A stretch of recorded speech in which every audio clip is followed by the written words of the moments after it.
क्या बच्चों को अभी भी समय पढ़ाई करके अच्छा स्कोर कर सकते हैं क्या? आपको क्या लगता है इसके बारे में? One thing is very clear, the time is there. मन के हारे हार है, मन के जीते जीत। कहे कबीर हरि पाइए मन ही के पते। आपको इंग्लिश सब्जेक्ट पढ़ाने में इंस्पिरेशन कहाँ से मिली है सर? और मेरे ब्लड में इंग्लिश नहीं है, ब्लड में मराठी आए मराठी मानुस लेकिन ब्रेड और बटर के लिए मुझे इंग्लिश को अपनाना पड़ा।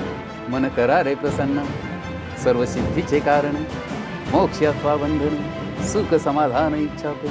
मने प्रतिमा स्थापिली, मने मना पूजा केली, मने इच्छा पुरविली, मन माऊली सकळांची, मन माऊली सकळांची। बहुत ज़्यादा पढ़ाई करने से बहुत अच्छे भी मार्क आएंगे रात दिन मेहनत करने से, ऐसा नहीं? हाँ।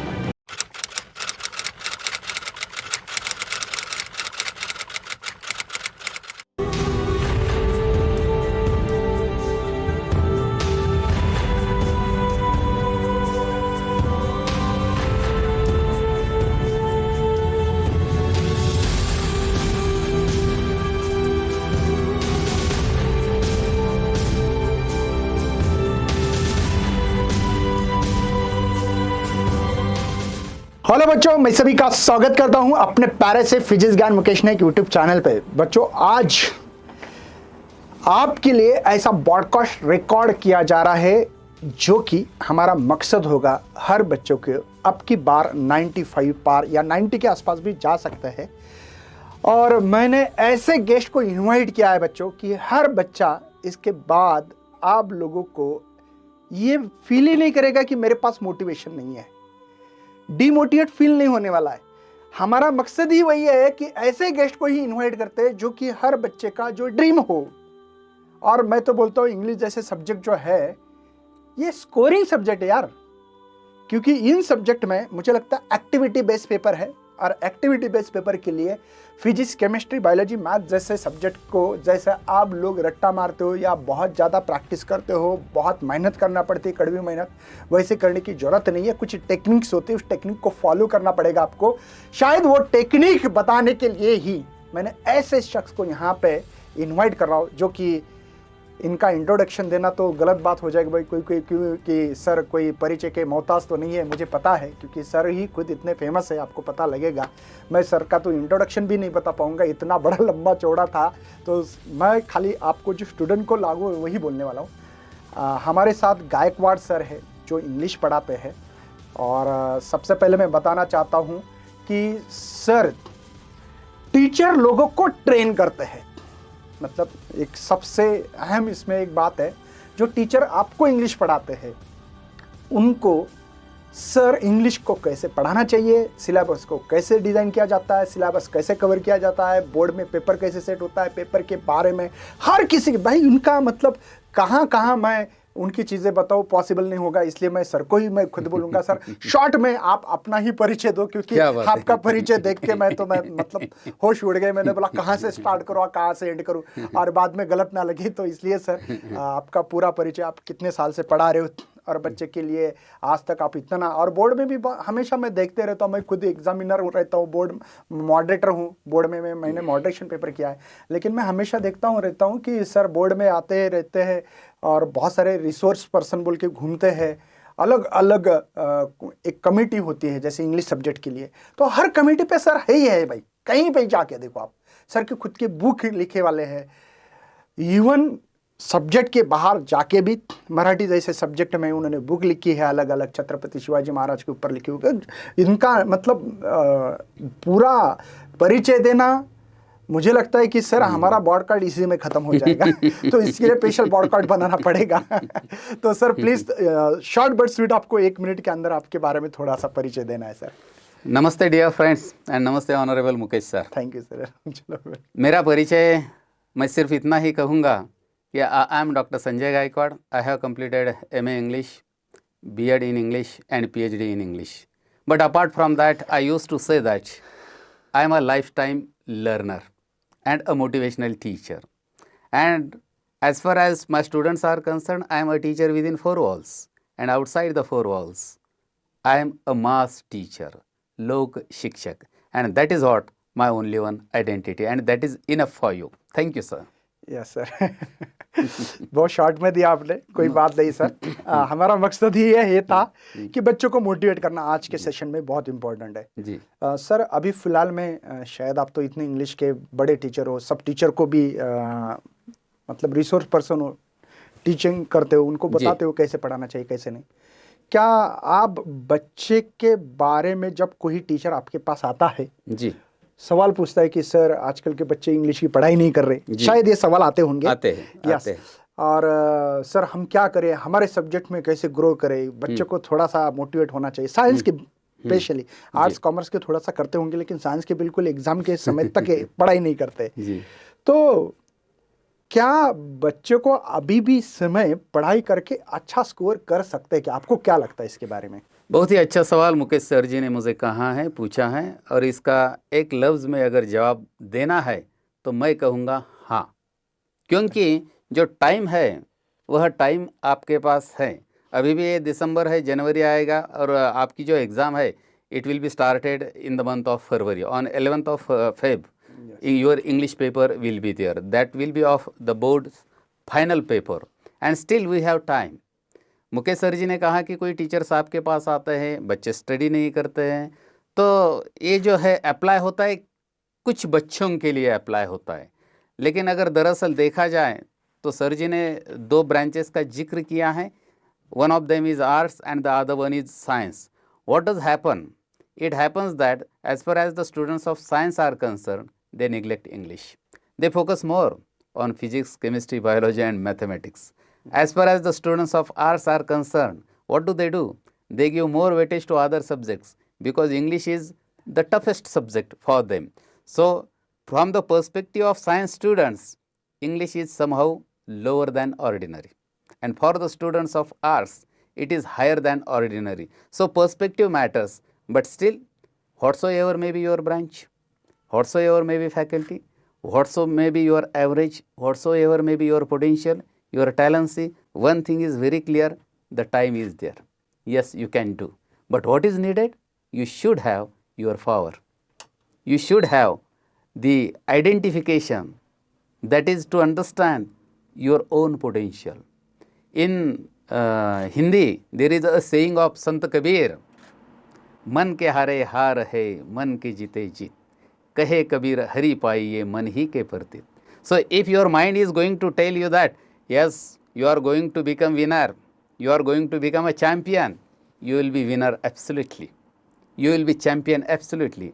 And if your mind is going to tell you that you will be defeated, you are going to fight the losing battle, you will lose the battle, you will be failed. That's why if your mind is telling you good thing, it's okay, and if it's telling you bad thing, this is the time to turn the track. And Mukesh sir ji, if we give the order to our mind, that mind works accordingly. One more saying is there of Sant Tukarama, मन करा रे प्रसन्न, सर्व सिद्धीचे कारण, मोक्ष अथवा बंधन, सुख समाधान इच्छा ते, मने प्रतिमा स्थापिली, मने मना पूजा केली, मने इच्छा पुरविली, मन माऊली सकळांची, मन माऊली सकळांची. माऊली, that is mother. Mind is the mother of everything. Whatever may be the invention, discovery, scientific research, it comes from our mind. And so if our mind gives us the instructions accordingly, we will definitely start and reach to the destination as far as HSC board exam is concerned. Thank you, sir. Okay sir, अभी कुछ सवाल है जो कि student से आते हैं हम लोगों को हमेशा, तो उन सवाल को लेना भी बहुत जरूरी है। बिल्कुल सर। और थोड़ा सा सर, आप इंग्लिश में तो बोलते ही हो लेकिन थोड़ा सा हिंदी से भी बताओ, क्योंकि कुछ कुछ बच्चे ऐसे हैं सर कि थोड़ा सा समझने में थोड़ा सा कहीं ना कहीं। ओके। तो सर का मैं हमेशा देखते रहता हूँ कि भाई इंग्लिश में बहुत ज़्यादा कमांड है सर की। हाँ। लेकिन यहाँ पे कुछ रूरल के बच्चे हैं, जी, कहीं ना कहीं थोड़ा सा समझने में ये होता है। तो सर आप अपने टीचिंग और राइटिंग के जर्नी के बारे में थोड़ा सा बताइए, अपने एजुकेशन और राइटिंग को कैसे बैलेंस किया जा सकता है? बहुत बढ़िया सर। अभी सर ने बोला है कि टीचिंग और एजुकेशन ये दो फील्ड है, ये दो एक दूसरे को पूरक ही है, टीचिंग हो या राइटिंग हो, लेकिन क्या है पता है क्या, तो राइटिंग जब आदमी को करनी है तो उसे सोचना पड़ता है। भले ही आप कितने भी बोल सकते हो दिन में, लेकिन आपको अगर पूछा जाए कि write down your today's daily schedule within a couple of sentences, we will face many difficulties, we will face many problems. इसीलिए राइटिंग के लिए क्या है, तो एग्जैक्ट होना ज़रूरी है। और मैं ऐसा कहता हूँ मुकेश साहब, thinking is the best exercise of man's brain. Yes, correct. सोचना आदमी के मगज का सबसे अच्छा व्यायाम होता है। और टीचिंग में भी सोचना पड़ता है, सोचना ही पड़ता है, क्योंकि ऐसा कहते हैं कि एक बार पढ़ाना यानी कि 2 बार पढ़ने के बराबर होता है। तो पढ़ना होता है, सोचना होता है। और सोचने के बारे में और एक कोट है सर, वह है think and grow rich. Napoleon Hill की बहुत ज़बरदस्त किताब है, पूरे वर्ल्ड में फेमस है। तो थिंकिंग करना पड़ता है, टीचिंग में भी थिंकिंग है और राइटिंग में भी थिंकिंग है। तो टीचिंग का थिंकिंग का जो बेनिफिट है, वह मैंने जो राइटिंग में कुछ इंग्लिश में किताबें लिखी है, कुछ मराठी में लिखी है, तो इसके लिए उसका उपयोग यहाँ पे होता रहता है सर। सर अभी आपने जिक्र किया कि आपने बहुत सारी बुक लिखी है जी। तो आपको इंग्लिश सब्जेक्ट पढ़ाने के इंस्पिरेशन कहाँ से मिली? क्योंकि क्या है सर, मैं देखता हूँ हाँ, आपके मतलब मैं ब्लड में भी देखता हूँ कि सर आपके ब्लड में इंग्लिश है सर। क्या बात है। मैं देखता हूँ सर, क्योंकि मैं आपको जब भी मैं देखता था बोर्ड में, एचएससी बोर्ड जी, में आप जी, मिलते थे, जी। तो मैंने देखा है कि सर आप जब भी आते हो तो वो आपके अंदर एक अंदर जी, से कुछ आवाज आता है है, सर। आता है। तो मुझे लगता है आप इतना ज़्यादा इंग्लिश में जो काम किया है पूरे महाराष्ट्र में, तो इसलिए पहला शुरुआत जो होती है कि भाई कहीं ना कहीं मुझे फिजिक्स में कुछ इन्वॉल्व होने की आदत कब से लगी, तो मुझे लगा था कि मैं जब 9th में था तो मुझे लगा कि यार फिजिक्स बहुत अच्छा सब्जेक्ट है। और कुछ कारण थे, क्योंकि सिंपल था कि जैसे कि हम लोग फ्यूज़ लगाते थे। हाँ, हाँ। फ्यूज़ लगाते समय हमको शॉक क्यों नहीं लगता, ऐसे दिमाग में आया था। क्या बात है, बढ़िया। ऐसे छोटे छोटे एक एग्जांपल बोल रहा हूँ। बिल्कुल। वैसे आपको इंग्लिश सब्जेक्ट पढ़ाने में इंस्पिरेशन कहाँ से मिली है सर? अगर सही मायने में इस सवाल का जवाब देना है तो इंग्लिश ये बहुत ही टफ है, और मेरे ब्लड में इंग्लिश नहीं है, ब्लड में मराठी आए मैं मराठी मानुस। लेकिन ब्रेड और बटर के लिए मुझे इंग्लिश को अपनाना पड़ा है, क्योंकि रोजी रोटी के लिए, क्योंकि ये जो है पेट है, ये तुम मराठी हो, हिंदी हो, इंग्लिश हो, गुजराती हो, तमिल हो, यह नहीं जानता। तो इस पेट के लिए मेरे ज़माने में बहुत से बच्चे डरते थे इंग्लिश है ये कैसा, क्योंकि मैं तो I am from Marathi background, rural area, from जिला परिषद schools, and most of our students, my classmates, were unable even to read. So there was not any question of understanding, then reading and speaking and so on. So it is said that necessity is the mother of invention. जो necessity होती है, बस उसी ने मुझे English की ओर attract किया। और मैं बच्चों को यही बात कहना चाहूँगा कि लैंग्वेज कौन सी भी हो, तो लैंग्वेज बहुत ही मायने रखती है अपने जीवन में, क्योंकि भाषा आदमी का ऐसा अंग है जिसमें चरित्र और चारित्र्य दोनों ही दिखाई देते हैं। बच्चों, एक सवाल पूछो आपसे, 5000 साल पहले का कौवा और 2025 का कौवा, क्या फर्क है? Not at all. दूसरा सवाल, 5000 साल पहले का आदमी और 2025 का आदमी, क्या फ़र्क है? बहुत फ़र्क है। और ये कमेंट में आंसर देना है, ताकि सर देखेंगे तो सर को भी लगेगा कि मैंने जो ब्रॉडकास्ट लिया है भाई, यह सभी बच्चों को फ़ायदा हो रहा है। और बच्चे मतलब रिप्लाई करेंगे तो और मोटिवेशन। तो आपको चैलेंजेस है, सर कुछ सवाल पूछेंगे, उसका जवाब आपको कमेंट में लिखना है, ताकि सर और भी सवाल आपको दे सके, है ना सर? ताकि मतलब टू वे इंटरेक्शन लगेगा, हम लोगों को लगेगा कि यार हम लोग जो महाराष्ट्र के बच्चों के लिए फ्री ऑफ कॉस्ट है, इसमें कोई पैसा नहीं सर, कुछ नहीं है, बढ़िया, ठीक है। तो इसमें हमारा मकसद क्या है कि बच्चों को मोटिवेशंस मिले। यस, तो बहुत सारे सवाल पूछेंगे सर, तो आपको जवाब भी देना है जी। और क्यों जवाब देना है? क्योंकि आपको लिखना है, और लिखने के लिए क्या करना पड़ेगा? थिंकिंग करना पड़ेगा। और पहले ही मैंने आपको कहा कि सोचना आदमी के मगज का सबसे अच्छा व्यायाम होता है। Thinking is the best exercise of our brain. So I asked you the first question, what is the difference there between a crow before 5000 years and a crow of 2025 at one place, and the other place a man before 5000 years and a man of 2025। क्या फ़र्क है दोनों में, है या नहीं है? किस में बदलाव आया है? आदमी में ज़्यादा बदलाव आया या कौवे में आया? यस। और इससे मुझे लग रहा है कि सर फायदा ये होगा बच्चों को कि शायद पेपर में कैसे लिखा जा सकता है। तो हमारी प्रैक्टिस ये रहेगी कि हम लोग प्रैक्टिस भी करवा के लेंगे इस सेशन जी में। जी बिल्कुल बिल्कुल बिल्कुल सर। Yes sir. तो फर्क जो है वह है आदमी में, और वह क्यों, किसके बलबूते पर? आप कहेंगे मगज।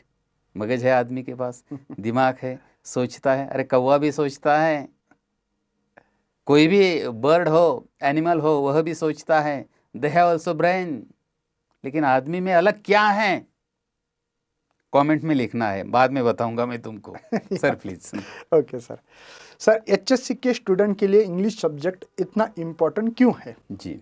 क्योंकि सर देखो ना, हम लोगों को साइंस में भाई बायोलॉजी छोड़ सकते हैं, अदर सब्जेक्ट ले सकते हैं। मैथ छोड़ सकते हैं, अदर सब्जेक्ट ले सकते हैं। साइंस छोड़ सकते हैं, आर्ट्स ले सकते हैं। जी जी जी जी। लेकिन इंग्लिश नहीं छोड़ सकते। नहीं सर। छोड़ सकते। आर्ट्स छोड़ दिया, कॉमर्स लिया, हाँ। क्या इंग्लिश को छोड़ सकते हैं हम लोग? नहीं। तो ऐसा क्यों सर? क्या जरूरी है कि भाई कि ये इंग्लिश को छोड़ ही नहीं सकते हम लोग? पढ़ना है तो इंग्लिश को पढ़ना है, पढ़ना पड़ेगा आपको। सही बात की है मुकेश साहब ने, और मुकेश साहब सभी बातें सही ही करते हैं, आपको तो पता ही है। लेकिन जो इंग्लिश है, this is the compulsory subject. Whatever may be our branch और faculty, English will be compulsory there. लेकिन जब अब नेशनल एजुकेशन पॉलिसी 2020 जब से इम्प्लीमेंट हो जाएगी, तब इंग्लिश भी आपका ऑप्शनल रहेगा। लेकिन that will be not for you, क्योंकि आप तो अभी जा रहे हैं 12वीं में। तो इसके ऊपर मैं नहीं आऊँगा। तो इंग्लिश जो है वो बहुत ही मायने रखता है, क्योंकि कई तो ऐसे देखो कि आर्मी में जाओ, नेवी में जाओ, एयरफोर्स में जाओ, इंग्लिश में इतने इतने मार्क्स है तो आप एलिजिबल है, otherwise you are not eligible. तो इसीलिए आपको पढ़ाई करनी है, और पढ़ाई करने में कुछ ज़्यादा टेंशन है ही नहीं। तो 4 ही स्किल्स पे फोकस करना है। एक है लिसनिंग पे, लैंग्वेज पढ़ना यानी कि क्या करना है, तो 4 स्किल्स हस्तगत करना है: listening, speaking, reading and writing. These are the 4 skills.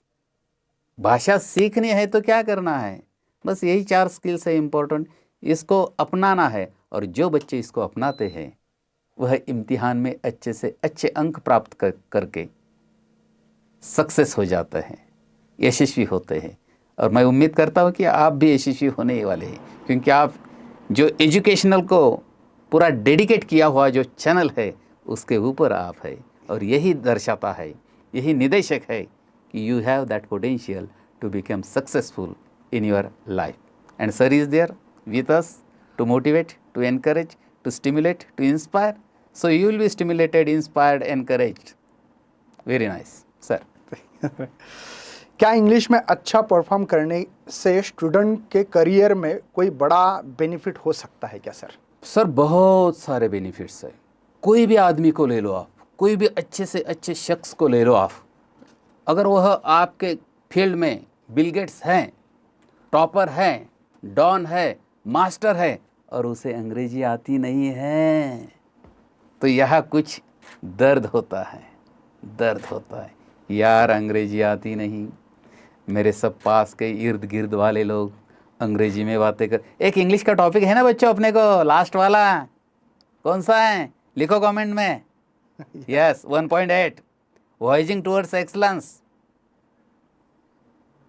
क्या कहते हैं अच्युत गुड बोले कि मैंने पूरा टॉप किया, मैथमेटिक्स में 100 आउट ऑफ 100 आए हैं, 13वां नंबर आया बोर्ड में, यूनिवर्सिटी में गोल्ड मेडल रहे, आईआईटी मुंबई में गए, अंग्रेजी नहीं आ रही है।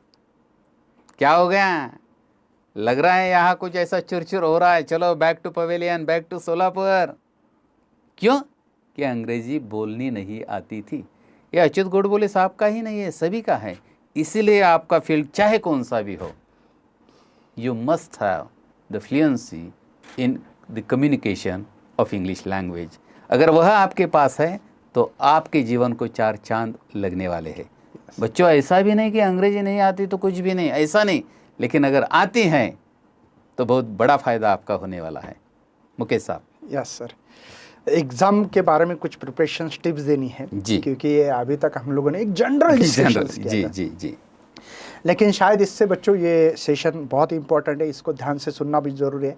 आप नए हो तो चैनल को फॉलो करो, शेयर करो दोस्तों को, क्योंकि मैं सर की कोई मतलब वाह नहीं कर रहा हूँ भाई, शायद सर बहुत बड़े आदमी है, मैंने टाइम 2 साल से ले रहा हूँ इस साल मिला है मुझे शायद याद होगा सर, लास्ट ईयर मैंने आपको मतलब कांटेक्ट करने की कोशिश की, अपना टाइम नहीं मिल रहा था। लेकिन ध्यान रखना बच्चों कि आप लोगों के इस सेशन से शायद बहुत बड़ा मोटिवेशन मिले, और हमारा मकसद है कि भाई कुछ भी करके हमारे महाराष्ट्र के बच्चों को भी जो इंग्लिश लगता है टफ सब्जेक्ट, उनको ईजी लगे, और आपके जो भी टारगेट बनाए हो 90+ जो भी, क्योंकि मैं तो बोलता हूँ कि English subject is activity based paper है। रोज़ मर्तबा ज़िंदगी में आप लोग जो काम कर रहे हो, इवन मूवी देखना जा रहे हो तो मूवी का भी मुझे लगता है कुछ तो है आपके सब्जेक्ट में आपको। अब मैं ज़्यादा इसलिए नहीं बोल रहा कि सर के सामने बोल नहीं सकता ज़्यादा मैं, ठीक है भाई, वो भी लिखना है। मतलब आप मैसेज कर रहे हो वो भी तो लिखना है पेपर में। जी जी। वो फोन पे भी आप जो मेल कर रहे हैं, ईमेल है ना मेरे ख्याल से, जी। वो भी लिखना है आपको। जी, भाई क्या नहीं लिख रहे हो आप लोग, सब कुछ लिख रहे हो। मैं बात कर रहा हूँ सर से, वो तो क्वेश्चन फॉर्म में आपको क्वेश्चन भी बनाना पड़ता है मेरे ख्याल से, क्वेश्चन भी लिखना है इंटरव्यू क्वेश्चन से है। मतलब सब कुछ जो कर रहे हैं हमको देख भी रहे हो ना, वो भी को इंग्लिश में लिखना है, बस इतना ही है।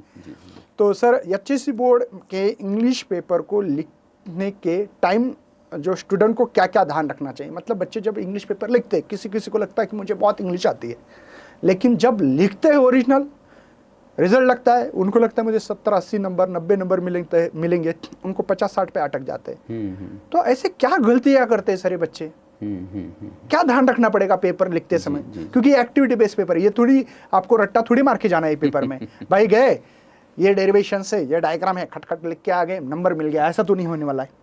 तो ये तो आपका प्रेजेंस ऑफ माइंड है, वहाँ पे क्या ध्यान रखना पड़ेगा जो कि बच्चों से गलती ना हो जाए और उनको अच्छे नंबर मिले। एग्जैक्ट। ये बहुत ही महत्वपूर्ण और स्पेसिफिक क्वेश्चन साहब ने मुझे यहाँ पे पूछा है। तो आपका जो क्वेश्चन पेपर है इसके ऊपर आपको ध्यान देना पड़ेगा, आपको उसका स्ट्रक्चर समझना पड़ेगा। अगर आपको अंग्रेजी अच्छी तरह से आती है, लिसनिंग स्किल है, रीडिंग है, स्पीकिंग है, राइटिंग है, 4 ये स्किल्स अगर आपके अच्छे हैं, तो आपने किताब पढ़ी भी नहीं होगी तो भी आप अच्छे अंक प्राप्त कर सकते हैं। और अगर आपको ये 4 स्किल्स अच्छी तरह से आती हैं और किताब भी अच्छी तरह से पढ़ी है, तो आपको और असरदार अंक प्राप्त हो सकते हैं। यानी कि आपको अंग्रेजी की लिसनिंग, रीडिंग, स्पीकिंग, राइटिंग ये 4 स्किल्स तो आपको हासिल करनी ही है। इसके अलावा आपको वह किताब देख के जाना है। अभी मैं शॉर्ट में आपको बताता हूँ कि आपका जो क्वेश्चन पेपर है जिसको हम एक्टिविटीज़ कहते हैं, तो वह 80 मार्क्स के लिए है और 4 यूनिट्स को उसमें डिवाइड किया हुआ है, prose, poetry, then writing skills and the last one is genre, that is novel. जो प्रोज का है तो उसमें से पहला कॉम्प्लेक्स फैक्चुअल आता है, फिर ग्लोबल अंडरस्टैंडिंग है, उसके बाद में इन्फेरेंस इंटरप्रिटेशन है, पर्सनल रिस्पॉन्स क्वेश्चन है, इसके ऊपर थोड़ा ध्यान देना पड़ेगा। पर्सनल रिस्पॉन्स पहला ए जो है उसमें से चौथा और दूसरा ए जो है उसमें से फिर चौथा पर्सनल रिस्पॉन्स है। सर होता क्या है, बच्चों को अगर चेक करना है किसी भी एग्जामिनर को, तो कोई भी एग्जामिनर क्या करता है उसने क्वेश्चन नंबर 4 जो है फर्स्ट ए में का और सेकंड ए में का क्या लिखा है वही देखता है। अच्छा। क्योंकि ये रहता है पर्सनल रिस्पॉन्स क्वेश्चन, और पर्सनल रिस्पॉन्स का मतलब क्या है, आपको लिखना है। यस, तो आपकी अप्रोच क्या है वो देखने को मौका मिलता है टीचर को।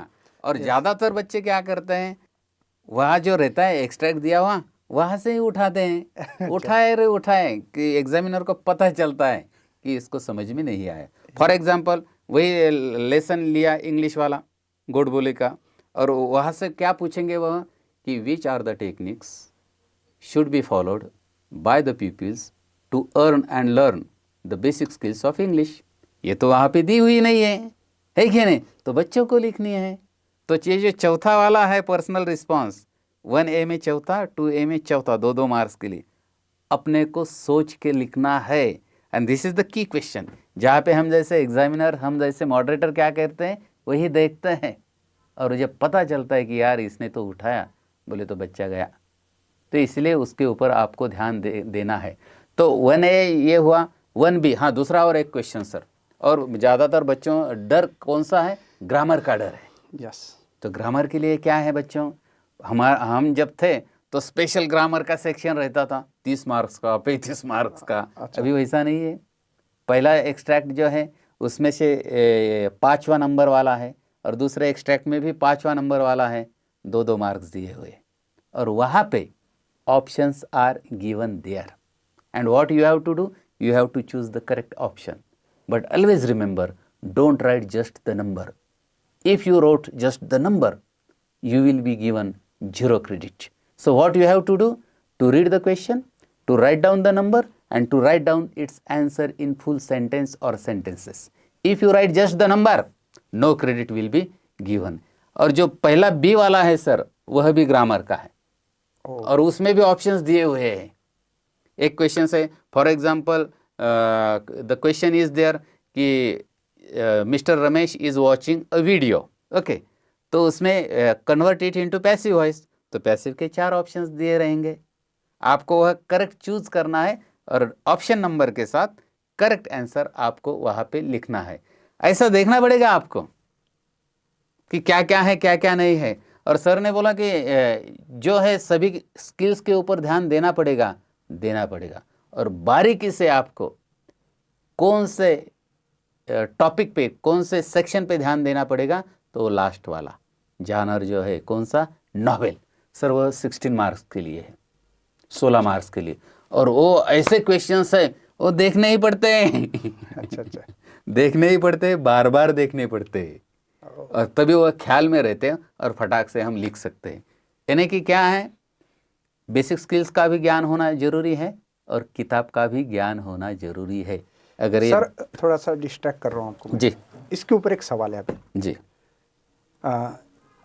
मैं आपका स्टूडेंट हूँ, मान लीजिए, हाँ, मैंने बुक ही नहीं लिया सर, क्या बात है, ठीक है, लेकिन मैं लिख सकता हूँ अच्छा, और इंग्लिश में बात भी अच्छा करता हूँ जी, तो क्या मैं पेपर में अच्छा लिख सकता हूँ क्या, बिना पढ़े हुए, बिना कुछ भी नहीं किया ना, मैंने बुक को हाथ ही नहीं लगाया सर, समझो आपने मुझे पेपर दिया, तो क्या मैं अच्छे खासे नंबर ले सकता हूँ क्या, कितने ले सकता हूँ बिना बुक का, बिना कुछ किए हुए, आपको क्या लगता है? नहीं, ये तो मुमकिन नहीं है। नहीं तो कोई भी बच्चा उठाओ ना, फिर हाँ। इंग्लैंड में का, अमेरिका का बच्चा उठाओ और डाल दो उसको क्लास में।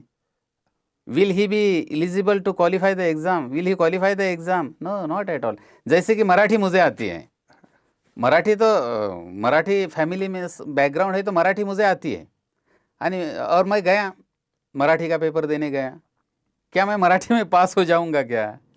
जवाब है नहीं। ठीक उसी तरह से है क्या, ये मुमकिन नहीं है, आपको करना ही पड़ेगा, आपको स्ट्रक्चर देखनी पड़ेगी। ओके।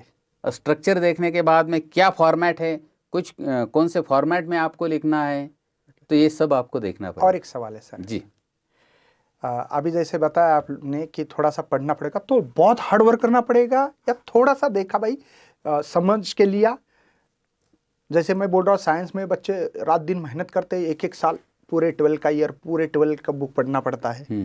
वैसे इंग्लिश को अभी से स्टार्ट किया, अभी इस वक्त अपना वीडियो देखने के बाद की बात कर रहा हूँ मैं। हाँ, तो नामुमकिन है? आपको लगता है कि भाई वो 90 तक जा सकते हैं ऐसा? बिल्कुल जा सकते हैं। मतलब ज्यादा मेहनत करने की जरूरत नहीं, ये कहना आपका? नहीं, ज्यादा नहीं करनी पड़ेगी मेहनत। हाँ, नहीं 90 के पास जाना है तो मेहनत करनी पड़ेगी सर। हाँ, लेकिन बहुत ज्यादा करना पड़ेगी क्या? मैं जैसे बोल रहा हूँ कि फिजिक्स में, केमिस्ट्री में जैसे बच्चे रट्टा मारते रहते हैं, बहुत बार करना पड़ता है, नहीं समझ में आता है, डायग्राम 100 बार निकालो, तो ऐसा तो कुछ नहीं है ना? नहीं, ऐसा डरने की बात नहीं, ऐसा नहीं है, डरने की बात नहीं। ओके। और कुछ लोगों ने इससे ज्यादा भी किए मेहनत, फिजिक्स, केमिस्ट्री, बायोलॉजी से भी ज्यादा की कुछ लोगों ने, तो भी फायदा नहीं होने वाला। ओके, मतलब क्या करना है, क्या नहीं करना, ये बहुत इंपॉर्टेंट है। हाँ, आपका ओरिजिनल आप कहाँ हो, यस, कहाँ से कहाँ जाना है, ये आपको तय करना पड़ेगा ना। यस, मतलब एनालिसिस इंपॉर्टेंट होता है इंग्लिश जैसे। बिल्कुल, स्ट्रक्चर समझ के लेना पड़ेगा ना।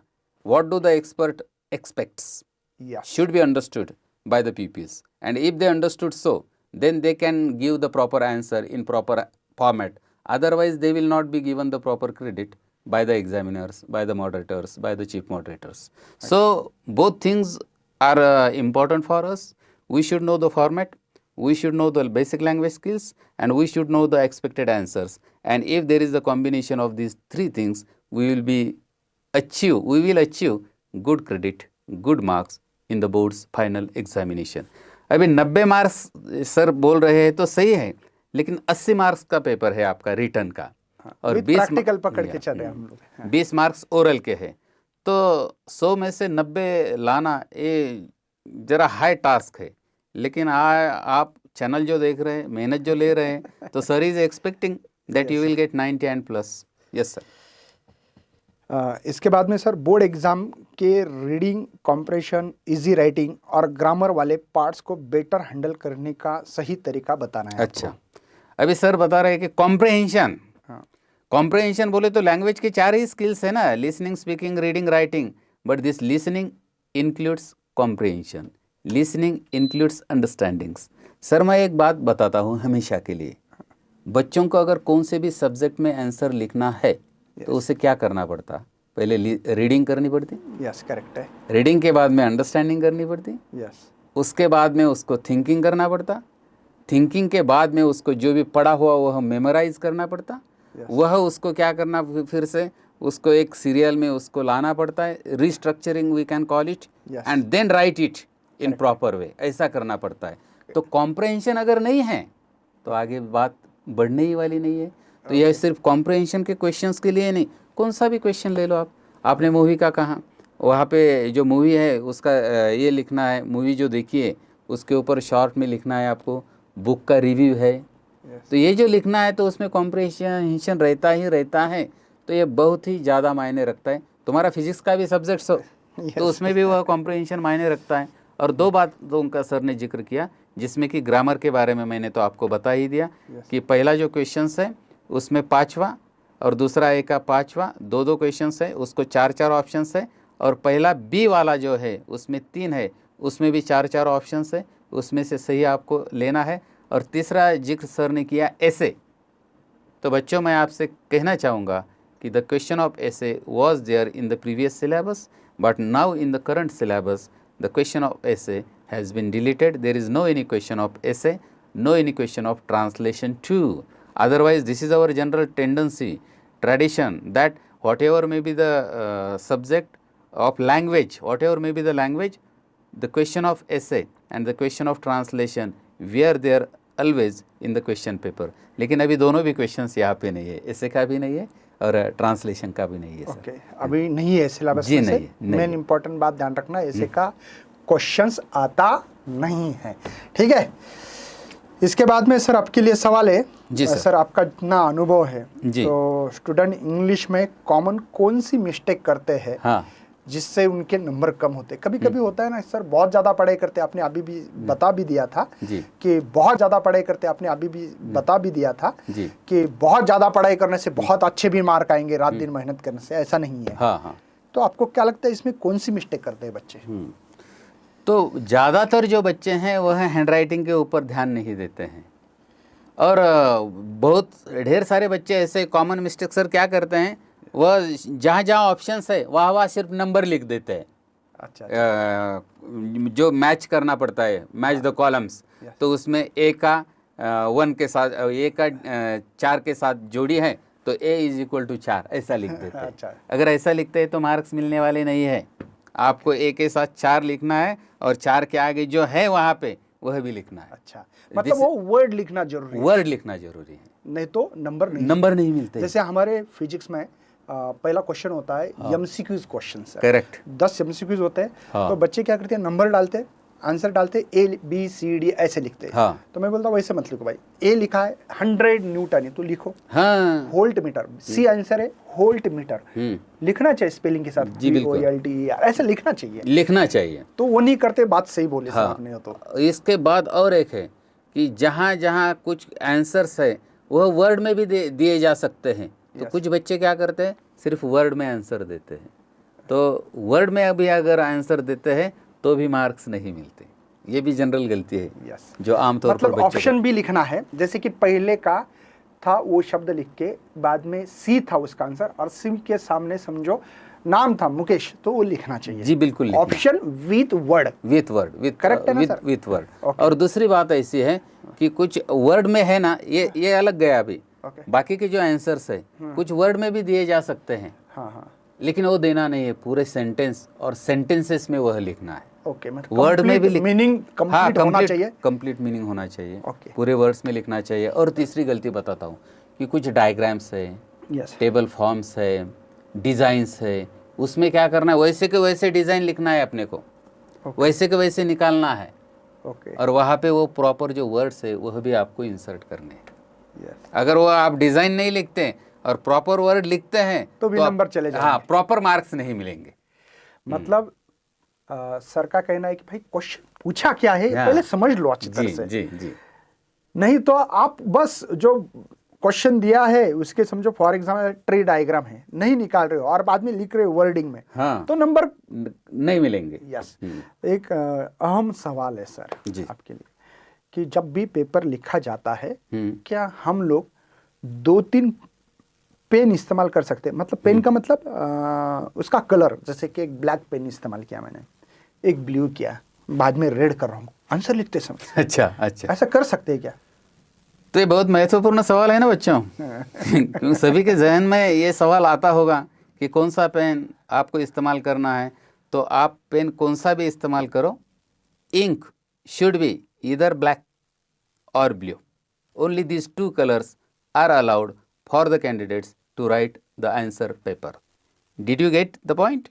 Either blue or black. Sir थोड़ा सा और मेरे तरफ से एक मतलब सजेशन, मैंने भी समझो मॉडरेटर, चुप मॉडरेटर के अंडर काम किया है, मेरा एक सजेशन, मतलब मेरे अंदर से सवाल आ गया, ये आंसर आ गया जी। कि मैं जे अगर ये सवाल पूछते आप तो हाँ। मैं बोलता ब्लू से ही लिखो। हाँ। अब ब्लैक से क्यों नहीं लिखना चाहिए, इसका भी मेरे पास जवाब है। अच्छा। क्योंकि मॉडरेटर एक ब्लैक पेन इस्तेमाल करता है सर, अगर आपने ब्लैक में लिखा तो जब वो ब्लैक पेन इस्तेमाल करता है ना तो समझ नहीं आता। अच्छा। ये मतलब मुझे फेस के वाला प्रॉब्लम है, बराबर, बता रहा हूँ। बराबर। उसने टिक क्या मुझे समझ में नहीं आया क्योंकि अब ब्लैक है, मुझे लगा मतलब जो स्टूडेंट पेपर लिख रहा है उसने लिखा है क्या।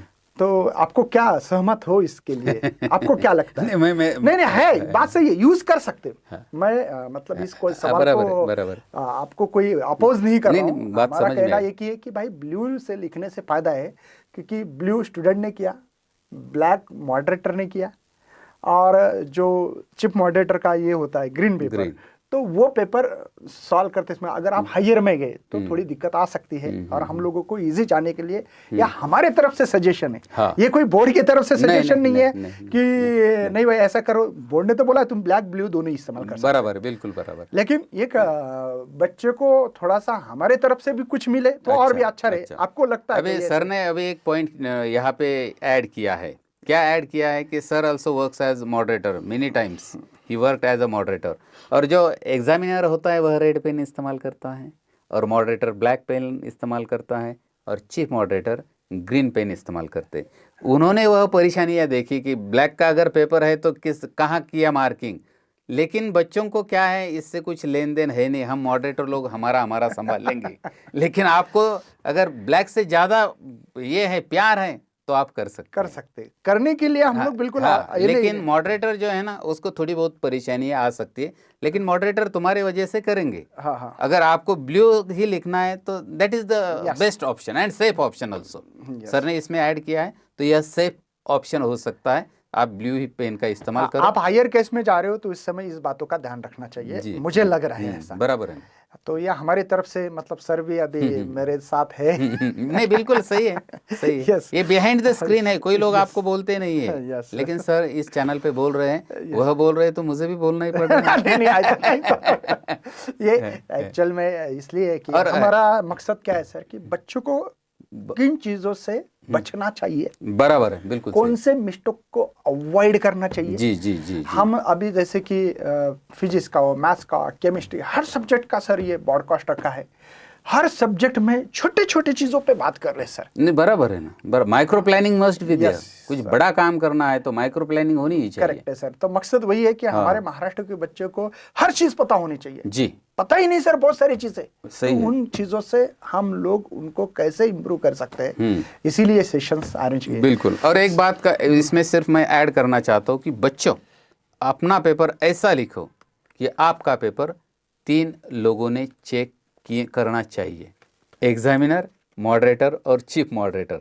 मॉडरेटर एक सीमा रहती है, इसके ऊपर आप जाता है तो सीएम के पास जाएगा, चीफ मॉडरेटर कहते हैं उनको। सीएम चीफ मॉडरेटर के पास जाएगा। तो अपना पेपर ऐसा लिखो कि ये 3 लोगों को भी तुम काम लगाओ। सर अभी आप तो बहुत मतलब खुद ने ग्रेजुएशन पीजी किया है, जी। बाद में पीएचडी करना मतलब हाँ। हाईएस्ट जी सर। हो गया है वो सब्जेक्ट में। भाई पीएचडी करना मतलब इससे ऊपर तो कुछ नहीं करते जी अपन। सर।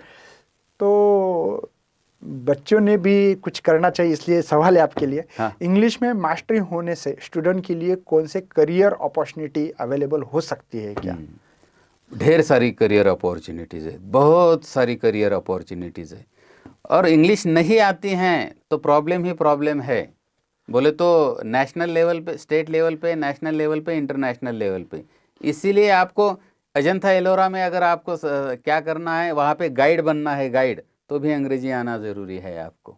कुछ अच्छा होटल्स है, वहाँ आपको वेटर बनना है तो भी अंग्रेजी आनी ज़रूरी है, क्योंकि वो अंग्रेजी ऐसा रहता नहीं है, लेकिन अभी चल रहा है, अपन ही क्या करें। क्या कि जो जिसको अंग्रेजी आती है उसको पढ़ा लिखा मानते हैं, जिसको नहीं आती, फिल्म इंडस्ट्री में जाके देखो, मराठी फिल्म इंडस्ट्रीज में मराठी फिल्म बनाते हैं और इंस्ट्रक्शन इंग्लिश में देते हैं। अभी देखो तुम, है तो we have to accept it. तो ढेर सारी और ऐसा नहीं कि हम लोग भी मराठी है, नहीं तो कमेंट करोगे नीचे से कि सर तुम भाई हम दोनों भी मराठी है, सर भी मराठी, मैं भी मराठी। मैंने तो पहले ही कहा आई एम आल्सो मराठी मानुस। Marathi is there in my heart, but in my bread English is there, in my stomach abdomen English is there. तो सर बहुत ढेर सारी अपॉर्चुनिटीज है इंग्लिश के लिए। तो और जैसे कि अभी आपने एक एग्जांपल बोला, मुझे तो पता नहीं था, आपके इंग्लिश में अच्युत गोडबोले, हाँ, जो आईआईटीएन है, हाँ, उनका चैप्टर है, और आपने बोला कि सर उनको इंग्लिश नहीं आती थी। इंग्लिश नहीं आती थी ना। अच्छा जिक्र किया। हाँ। तो उन्होंने क्या किया, उन्होंने ठान ली, सेल्फ रिस्पेक्ट उनका जगह। नहीं तो what did he want, he wanted to go back to pavilion, to stay at Solapur, to live in comfort zone, because there are 2 zones, one is comfort, the other one is risk, and most of us we prefer the comfort zone and live the same life, live the same traditional life. But he didn't live in the comfort, he threw himself into the risk zone, and then he started to read English newspapers, English books, novels. And what did he do? He was standing in front of the mirror and he was speaking to himself. Around 8 months he did it. How many months? 8 months. And then the next chapter, the dazzling chapter, the bright chapter of Achyut Godbole began. And then the world saw the world famous IITian, the world famous engineer. उनको मैं मिला हूँ खुद। क्या बात है। तो इसलिए मुझे उनकी हिस्ट्री बहुत सारी पता है। उनका बुक का एक जिक्र भी करूँगा मैं आपको, किमयागार एक बुक है सर। किमयागार है। यस, आप पढ़ोगे तो बहुत ही अच्छी बुक है साइंटिस्ट लोगों के लिए। बढ़िया। कोई प्रमोशन नहीं भाई, यहाँ पे कुछ नहीं है। नहीं प्रमोशन वो तो बस हम लोग तो बस एक बार मिले थे, बस मेरी और उनकी कोई पहचान नहीं, मिले थे बोल रहा हूँ मैं, बस मिले, बातचीत होगी। लेकिन मैं बोलना चाहता हूँ कि भाई जो बंदा इंग्लिश नहीं आती बाद में इंग्लिश पढ़ता है, और आज भाई पूरे वर्ल्ड में उनकी बुक है सर फेमस, वो chemical I think engineer, board room, हाँ बोर्ड रूम है, मुसाफिर है, मनात है, केमिकल इंजीनियर थे वो। हाँ बराबर। और वो बहुत ही फेमस है, आज इतने सारी बुक फेमस है कि आप सोचोगे भी नहीं। तो मुझे बताना इतना ही है कि भाई आपको इंग्लिश आती है ना, तो इसका का फ़ायदा बहुत फ्यूचर में होने ही वाला है, कहीं ना कहीं आपको समझ में आएगा बाद में। तो इसलिए इंग्लिश को ज़्यादा फोकस करना बहुत ज़रूरी है। आप सर इसलिए नहीं बोल रहा, रियल बोल रहा हूँ। और सर का जो फिजिक्स है उसका मीडियम भी इंग्लिश है। अगर 2 आदमी जाता है जंगल में लकड़ियाँ तोड़ने के लिए, और एक बहुत हट्टा कट्टा है, लेकिन उसकी जो कुल्हाड़ी है वह ब्लंट है, बोथट, और दूसरा जो है उसकी शार्प है और वह पतला है, तो कौन ज़्यादा लकड़ियाँ काटेगा? तो जिसकी जो कुल्हाड़ी है वो शार्प है, वह, that is the medium. And just like that English is also a medium. अगर इंग्लिश पे पकड़ अच्छे हैं तो फिजिक्स पे पकड़ होगी, मैथ्स पे पकड़ होगी, बायो पे पकड़ होगी। तो ऐसे ही इसकी अहमियत है। सर आप इंग्लिश का इतना इम्पोर्टेंट करके दे रहे हैं कि हमारे सब्जेक्ट भी पढ़ना चाहिए, इसका भी ध्यान रखो थोड़ा। सर ने बहुत इंपॉर्टेंट बढ़ा दिया भाई इंग्लिश का।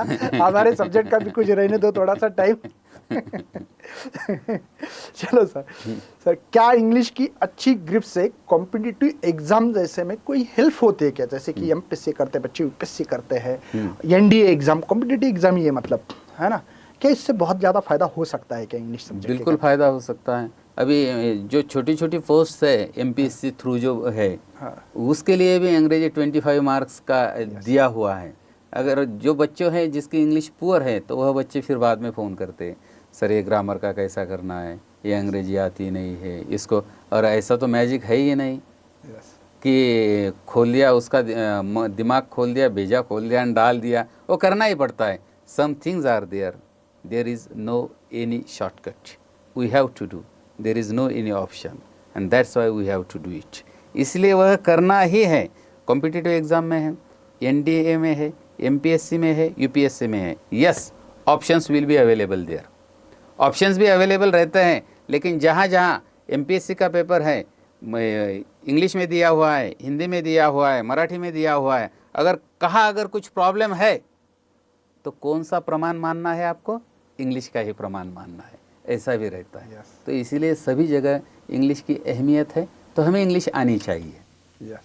और जो है ना मल्टीलिंग्वलिज्म जो है, बहुभाषिकता, यह नेशनल एजुकेशन पॉलिसी 2020 का मेन कोर है। और आदमी जो बच्चा रहता है 9 साल का बच्चा, उसमें 14 भाषाएं सीखने की उसके ब्रेन में पावर रहती है, क्षमता रहती है। इसलिए मैं कहता हूँ कि भारत जो है इसमें हजारों भाषाएं बोली जाती है। जितनी ज़्यादा भाषाएं आपको आएगी उतना ज़्यादा आपका एक्सपीरियंस, तजुर्बा और सक्सेस रेशियो बढ़ता रहेगा। इसलिए ज़्यादा से ज़्यादा, मैं भी जब क्लास में जाता हूँ तो I always use Marathi, Hindi, English. These are the 3 language formula which I implement, which I inculcate in my students so that they will also understand the importance of multilingualism. So this is my message for you, be multilingual. अपनी जो टंग है, टंग उसको multilingual करो, और जब multilingual करते हैं तो बाहर आते हैं। और ऐसा कहते हैं सर कि एक ज़िंदगी में 3 भाषाएं सीखी और गया तो इसका मतलब है 3 जिंदगी जी ली। और एक ही भाषा सीख लिया और गया तो एक ही जिंदगी जी ली। तो यह लैंग्वेज की अहमियत है। सर मैं जो कॉलेज में हूँ, मिलिट्री स्कूल में हूँ जी जी, वहाँ जूनियर कॉलेज में फिजिक्स पढ़ाता हूँ। बढ़िया। तो वहाँ पे एनडीए का प्रिपरेशंस होता है, और वहाँ पे सर इंग्लिश के लिए 200 मार्क का पेपर है।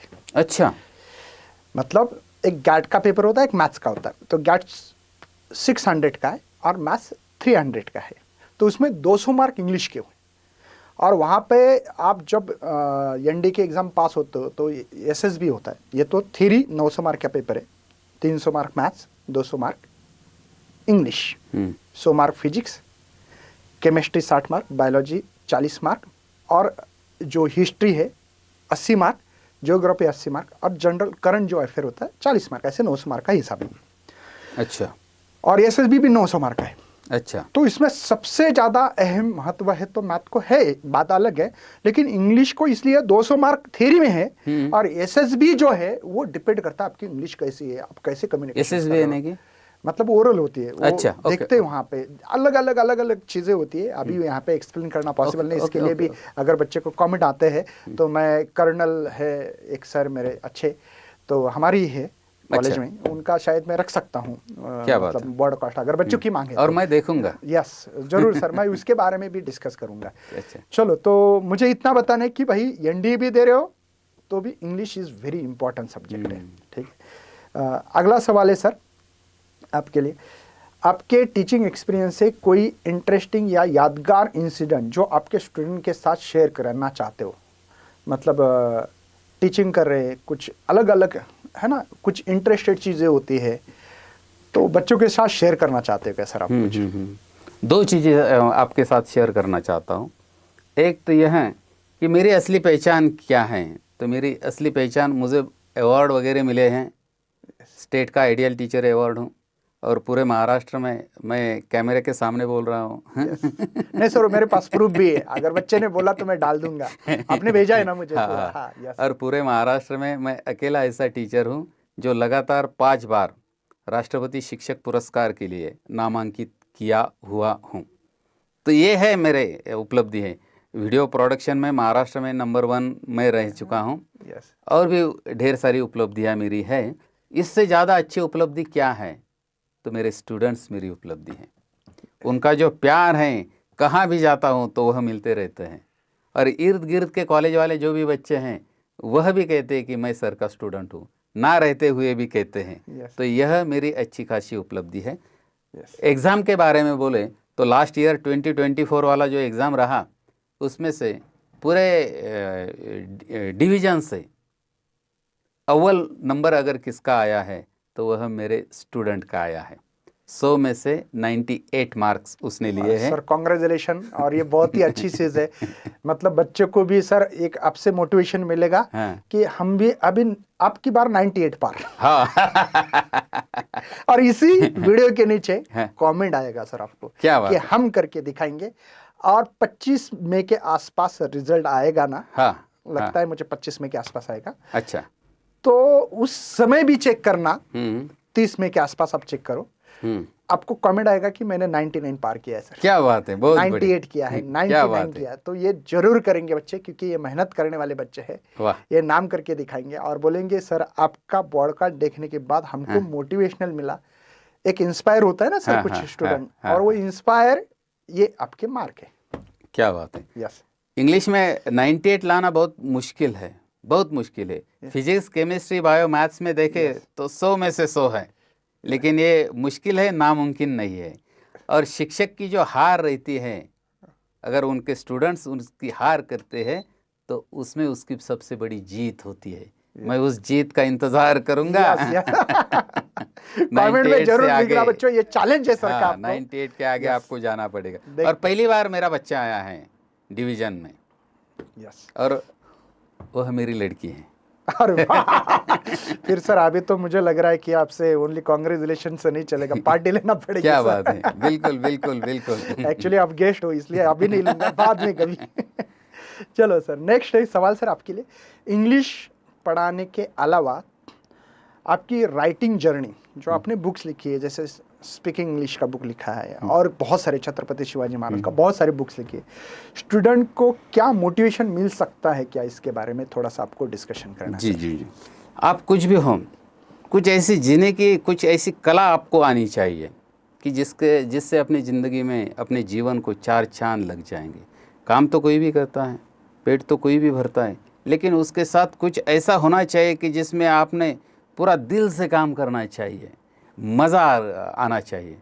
आखिरी दिन है, आखिरी कौन सा आखिरी, जाने का, और जाना है तब ऐसा अपने मुंह से बात आनी चाहिए, एक लास्ट सेंटेंस आना चाहिए, क्या वाह मज़ा आ गया। कब कहेंगे आप? सिर्फ पैसा कमाने से नहीं, कुछ ना कुछ ऐसा आप में होगा, ऐसा स्किल होगा कि जिसके ऊपर आप मरते हो, जिसके लिए आप जीते हो। अगर उसमें आप जीते रहेंगे तो यकीनन मैं कहता हूँ कि आखिरी दिन है, आखिरी पल है, जाना है, और लास्ट में कहना है वाह मज़ा आ गया। तो ये कहने के लिए कुछ ना कुछ आपको चाहिए कि जिसके लिए होना चाहिए। मैं टीचर हूँ, हज़ारों टीचर्स है, लाखों टीचर्स है, लेकिन इसके अलावा कुछ और करने वाले कम टीचर्स है। उस कैटेगरी में आपको रहना पड़ेगा। आप कुछ भी हो, आप इंडियन हो, और इसके लिए, इसके साथ आपको कुछ ना कुछ कंट्रीब्यूट करना चाहिए। तो इसके साथ कौन सी भी कला आपको हासिल करनी है, और आपको इससे लोगों को देना है, और उससे ही अपना इंडिया आगे बढ़ेगा। बढ़ेगा इंडिया, पढ़ेगा इंडिया, बढ़ेगा इंडिया, जीतेगा India, only because of you people, you students. Got it? Yes. Sir उसके बाद में आपको एक क्वेश्चन है, लेकिन इसका एक जवाब देना है। आपने जो लिखा है सर, क्या इससे कुछ फायदा हो सकता है क्या बच्चों ने? मतलब जैसे आपने ग्रामर का बुक लिखा हो या जो आपने स्पीकिंग इंग्लिश का जो है, तो उसके बारे में थोड़ा सा। अच्छा, एक किताब है मेरी लेट्स रीड इंग्लिश। वह ऐसी किताब है कि बच्चों को पढ़ना आता नहीं है, तुमको तो आता है रे, छोटे छोटे बच्चों को, नहीं तो कुछ बड़े भी बच्चे ऐसे, 12वीं में भी बच्चे ऐसे जिनको भी पढ़ना नहीं आता है। For those students I have written a book, the name of the book is let's read English and the book is divided into 30 days। It begins with day 1 and ends with day 30। और उसमें क्या है, तो उसमें QR codes दिए हुए हैं। QR code अपन scan करते हैं, गूगल में जाना है, लेंस को ओपन करना है, स्कैन करना है, तो सेम कंटेंट मैं आऊँगा और मैं पढ़ाऊँगा। तो ऐसे 30 QR कोड्स के साथ महाराष्ट्र की पहली बुक है ये ऐसे, और जिसकी 5वां जो एडिशन है अभी 1 जनवरी 2025 को आने वाला है। बोले तो कल ही आने वाला है, परसों ही आने वाला है। तो ये बहुत ही बढ़िया किताब है। उसके बाद में सारथी इंग्लिश स्पीकिंग की एक किताब है, वह भी बहुत ही अच्छी मायने रखते हैं। और एक सारथी यशाचे, जिसके भी 5 एडिशंस हुए हैं, शालेय स्कूल के और कॉलेज के बच्चों के पर्सनैलिटी डेवलपमेंट के लिए बहुत ही महत्वपूर्ण है sir. And the book was released by the good hands of the then chief minister of Maharashtra Prithviraj Chavan. उनके कर कमलों से उसका विमोचन किया था। अभी 5वां एडिशन उसका भी चल रहा है, बच्चों को फ़ायदा होता है। इसके अलावा महाराष्ट्र में टॉप जो है रैंकिंग में इस पे जाते हैं आप सोशल मीडिया में, तो स्वराज्य सारथी जिजाऊ हैं, स्वराज्य संकल्पक शाहजी महाराज हैं, संभाजी महाराज हैं, अब्राहम लिंकन है, लिंकन्स लीगेसी है, और उसके बाद में स्टोरी के फॉर्मेट में भी शाहजी राजे है, जिजाऊ साहब है, प्रबोधनकार ठाकरे, यह भी संपादन मैंने किया है। शिक्षण व्रति भूमिपुत्र का भी संपादन किया है, और भी आगे कुछ कुछ हैं, चलता रहता है, ये सिलसिला चलता रहेगा। सर कितने बुक लिखी है ऐसे? 10 बुक लिखी भाई। 10 बुक है। तो इसलिए मेरा नाम भी याद नहीं रह रहा। सर ने मुझे बताया था लेकिन मैं भूल गया सर, क्योंकि क्या है, हम लोगों को साइंस से बिलोंगिंग ज़्यादा करते हैं, तो इसलिए हमको वो बुक याद रहती है। लेकिन आपने इतनी सारी बुक लिखी है कि मैं नाम भी मैं बोल नहीं पाया, इसलिए मैंने बोला था आपके मुंह से। नहीं, आपके मुंह में और दिमाग में फिजिक्स के फॉर्मूले ज़्यादा रहते हैं ना। Yes sir. तो देख सकते हैं बच्चों, सर का इतना मतलब रिसोर्स पर्सन है। अलग अलग सर कितने कमिटी पे हो आप, वो एक बार बता दो। हाँ, मैं डिस्ट्रिक्ट, डिवीज़न और स्टेट के जितने भी इंग्लिश की कमिटियाज़ है उसमें दरअसल रहता ही रहता हूँ। डिस्ट्रिक्ट रिसोर्स पूल है, डिवीज़न है, स्टेट है। स्टेट का जो है चेस continuous help to the teachers of English at secondary and senior secondary schools हो, या ब्रिज कोर्स हो, या उसका क्वेश्चन बैंक बनाना हो, जहाँ तक चलता रहता है सिलसिला चलता रहेगा। चलता रहेगा। खुद क्वेश्चन बैंक बनाना, सब कुछ करना, तो सर को पता है कि भाई क्वेश्चंस कैसे होते हैं, क्या होते हैं, इसलिए हम लोग जानबूझकर सर को इनवाइट लास्ट ईयर भी किया था। इस साल मौका मिला है हम लोगों को सर का ब्रॉडकास्ट लेने के लिए, तो थैंक यू सर। तो और कुछ सवाल है सर आपके लिए। लास्टली HSC स्टूडेंट के लिए आप एक ऐसी एडवाइस देना चाहोगे क्या जो उनके लाइफ में चेंज ला सकती है सर? कुछ एडवाइस, जो ऐसे एडवाइस हो कि बच्चों को बिल्कुल ये सुनने के बाद सुकून मिलना चाहिए। अच्छा। तो ये जो बात है ना, यह बात अपने दिल पे निर्भर करती है। क्या है, जिंदगी मिली हुई है, एक ही बार मिली हुई है, दोबारा मिलेगी या ना मिलेगी कुछ पता नहीं है, लेकिन एक बार मिले है ना, तो क्यों ना वॉरियर की तरह जीते हैं। जो बच्चे जो हैं फेस करने से पहले या देने के बाद में सुसाइड करते हैं, और सुसाइड यह एक क्राइम है। जो बच्चा सुसाइड करता है वह खुद तो जाता ही है, उसका फैमिली तो डिस्टर्ब होता है, लेकिन स्टेट और नेशन का जो डेवलपमेंट का रेशियो है उसमें भी गिरावट वह लाता है। यह गुनाह है।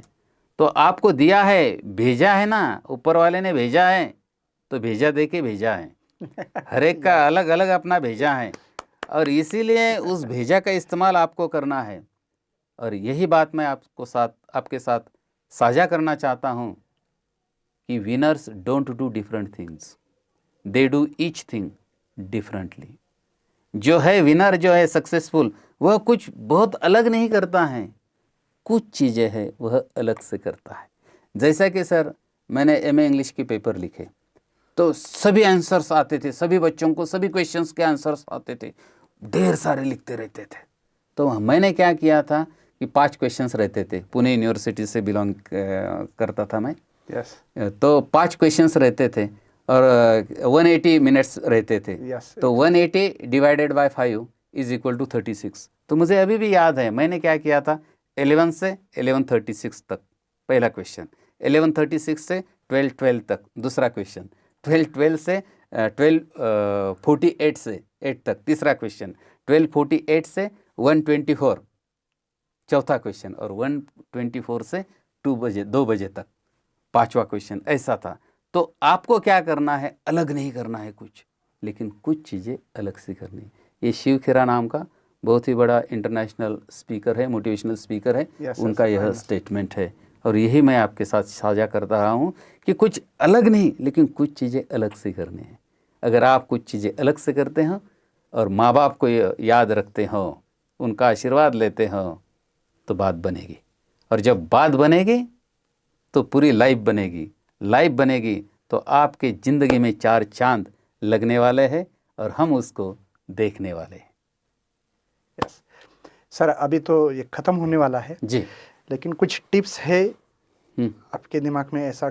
मैं तो रिव्यू देने वाला हूँ अभी हाँ हाँ, कि हमने क्या क्या बातें की है, ऐसा है क्या? तो लास्ट में आपको कुछ टिप्स देना चाहते हैं हाँ, क्या हाँ। सर मैं बच्चों को? हाँ, यस बच्चों इंग्लिश के पेपर के बारे में। यस इंग्लिश के पेपर के बारे में आप जाते हो तो शुरू करते हो तो जिस पेन से आपको मार्जिन रखना है वह अलग पेन रखिए, क्योंकि आप जब मार्जिन देते हो तो उसका जो पॉइंट है ना, उस पॉइंट से ज़्यादा इंक बाहर आती है, और जब उसी पेन का आप इस्तेमाल करते हो लिखने में तो इंक हैंड छोड़ता राइटिंग, हाँ, हैंड राइटिंग जाड़ा आता है, आपका दिमाग ख़राब होता है। तो इसके लिए अलग से ले लो, और 3-3 मार्जिन एक ही साइड से मारते हो तो चलता है, दोनों भी साइड से अगर मारते हो तो कोई प्रॉब्लम नहीं है।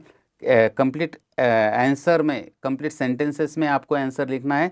हर आंसर के बाद में आपको 1 या 2 स्पेसेस, लाइंस जो है वह ब्लैंक छोड़ना है। एक सब बीट पूरा होता है, सब बीट, और दूसरा बीट आपको लेना है तो आपको अगले पेज पे लेना है या उसी पेज पे लेना है, लिखो कमेंट में।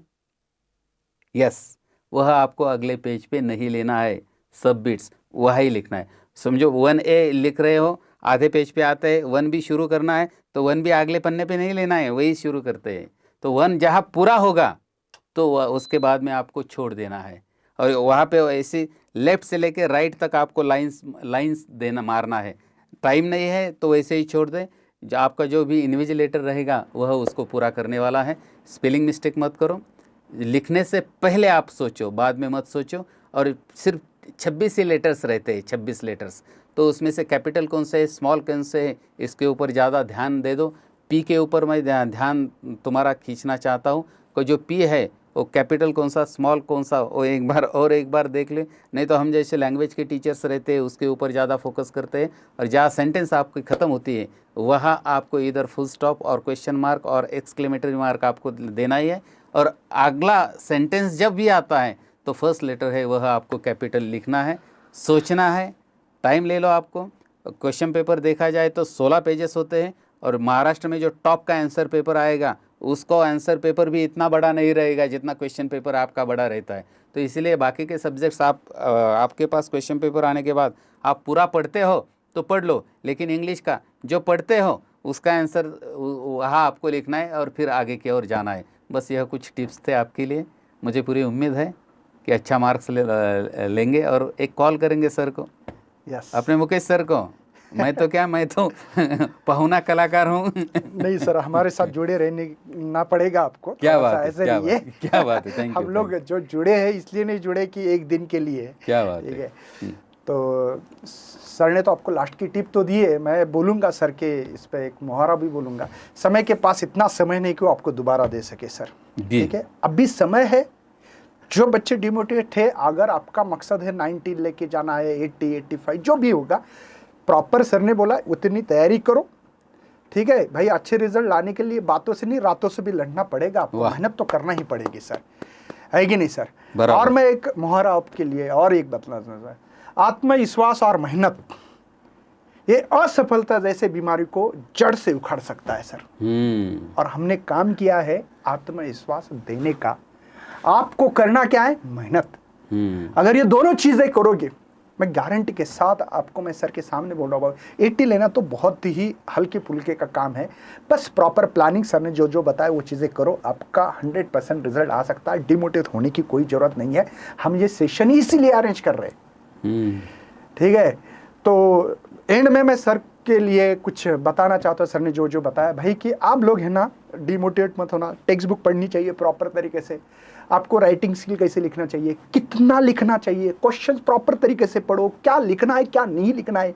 बहुत बड़ा पेपर लिखने से अच्छा नहीं। लास्ट में एक सर ने अंत में बताया था कि भाई आपका क्वेश्चन पेपर से आपकी शायद जो आंसर सीट है वो कम भी हो सकती है। जी जी बिल्कुल। सर ने अभी अभी बताया सर कि खुद की लड़की को 98 नंबर मिले, कम नहीं होते, ध्यान रखना इंग्लिश जैसे सब्जेक्ट में, क्योंकि यहाँ पे कभी कभी कितना पॉइंट लिखा है इसके ऊपर भी डिपेंड करता है। जैसे कि फिजिक्स में लिख दिया फार्मूला, आधा मार्क मिला, गिवन डेटा पुट किया, आधा मार्क मिला। इंग्लिश में ऐसा नहीं होता है, करेक्ट है ना सर? कुछ कुछ तो ऐसे पैराग्राफ वाइज रहते हैं तो इसमें कम भी कर सकता है, वो तो एग्जामिनर और मॉडरेटर चीफ मॉडरेटर के ऊपर निर्भर करता है। तो बच्चों इन सभी चीज़ों के ऊपर अगर ध्यान रखोगे, टाइम मैनेजमेंट भी बताया सर ने कि भाई सेक्शन वाइज टाइम दे दो, स्लॉट तैयार करो, टाइम का बहुत इंपॉर्टेंट है। कभी कभी सर ने खुद का एक्सपीरियंस बताया कि मैं जब स्टूडेंट था, एमए का पेपर दे रहा था, सभी को सब सवाल आते थे, मुझे भी आते थे उनको भी आते थे, लेकिन प्रॉब्लम क्या हुआ, सर ने प्रॉपर एक मैनेजमेंट किया टाइम का, और इसी के कारण को जो सक्सेस मिला as compared to the other student वो बहुत ज़्यादा था। तो इन सभी चीज़ों के ऊपर आप अपना एक एनालिसिस करो।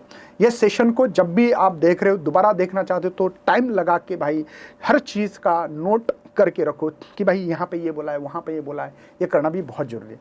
जाते जाते मैं सर, मैं कोई पार्टी से अपन भी, कोई टीचर का कोई धर्म नहीं होता है, नहीं कोई जात होती है, ना कोई पक्ष होता है, ना कुछ होता है, लेकिन मुझे एक अटल बिहारी वाजपेयी की एक पोएम आपको मैं सुनाना चाहता हूँ इसके माध्यम से। क्या बात जमीन, भारत कोई जमीन का टुकड़ा नहीं है, वो जीता जागता राष्ट्र पुरुष है। वाह, भारत कोई जमीन का टुकड़ा नहीं है, वो जीता जागता राष्ट्र पुरुष है। बढ़िया। ये चंदन की भूमि है, अभिनंदन की भूमि है। वाह। ये तर्पण की भूमि है, अर्पण की भूमि है। इसका कंकर कंकर शंकर है, इसका बिंदु बिंदु गंगा जल है। हम जिएंगे भी इस भारत के लिए और मरेंगे भी इस भारत के लिए, और मरने के बाद कोई हमारे अस्थि को कान लगा के सुनेगा तो एक ही आवाज आएगी, भारत माता की जय। चलो बाय, जय हिंद, जय भारत। वाह, बहुत बढ़िया, बहुत बढ़िया, बहुत बढ़िया।